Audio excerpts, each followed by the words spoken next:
হচ্ছে?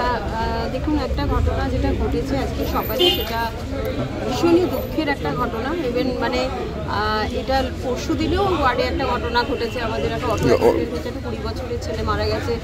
দুটোই মানে এগুলো ভীষণভাবে তার ভালো লাগে, সকালবেলা উঠেই মানে ভীষণ ডিপ্রেসিং একটা ঘটনা। তবে এখানে যেটা হয়েছে, যারা নাকি মিস্ত্রি ছিল তারা মনে হয় নতুন ছিল, এসে আমি যেটা শুনছি, আমার জানার কথা নয়, তো প্রপার বোধহয় যেটা মেজার্স নেওয়ার কথা সেটা করেনি। ওই আগে বোধহয় ঢাকনাটা খুলে ফেলতে হয়, ঠান্ডা জল দিতে হয়, তারপরে বোধহয় প্রসেসটা চালু করতে হয়, ওরা সেটা না করেই বোধহয় কাটতে গেছে এবং তাতে একটা বড় এক্সপ্লোশন হয়েছে, গ্যাসটা দিয়েছে। খুবই খারাপ ঘটনা এবং আমার মনে হয় এটাতে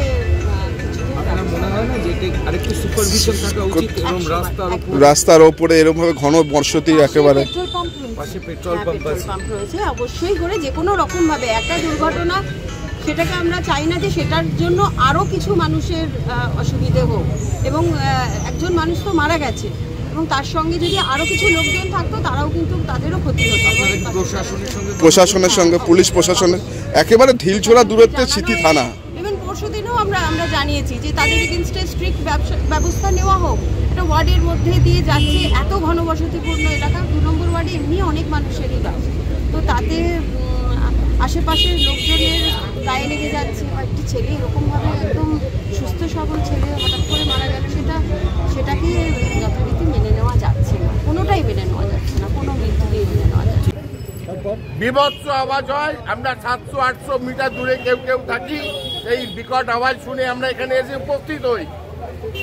এতে দেখি যে একটা বডি গাছে ঝুলছে, আর একজনের হাত অর্ধেক উড়ে গেছে, আর তার জুতোটা পাওয়া গেছে সেই পেট্রোল পাম্পের শেষের দিকে। ট্যাঙ্কার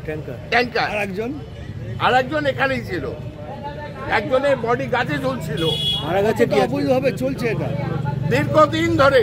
আমরা বিভিন্ন সময় এখানে এর আগেও আগুন লেগেছে এই অঞ্চলটা, এর পিছনের মাঠ জুড়ে এই রাস্তাটা ব্লক থাকে, সাধারণ মানুষ হাঁটাচলা করতে পারে না।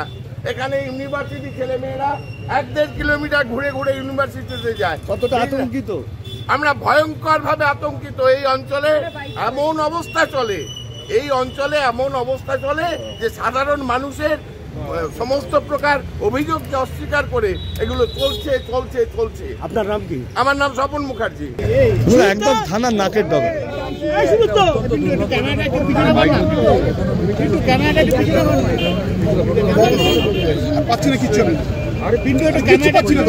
চিল্লাচ্ছিস কেন?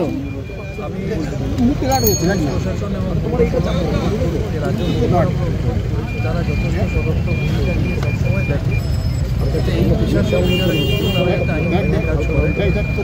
আশা করব এই ঘটনার চোখে আঙুল দিয়ে যারা এই পেশার সাথে যুক্ত তাদেরকে শিক্ষা দেবে যে কোনোভাবেই যেন আইনের বাইরে সুনির্দিষ্ট যে গাইডলাইন আছে তার বাইরে গিয়ে কোনো কাজ না। সে বিষয়ে সকলেই আমরা বলছি যে এই পাশেই তো একটা পেট্রোল পাম্প, আরো বড় ঘটনা ঘটতে পারে। জনবসতির আশীর্বাদে আরো বড় ঘটনা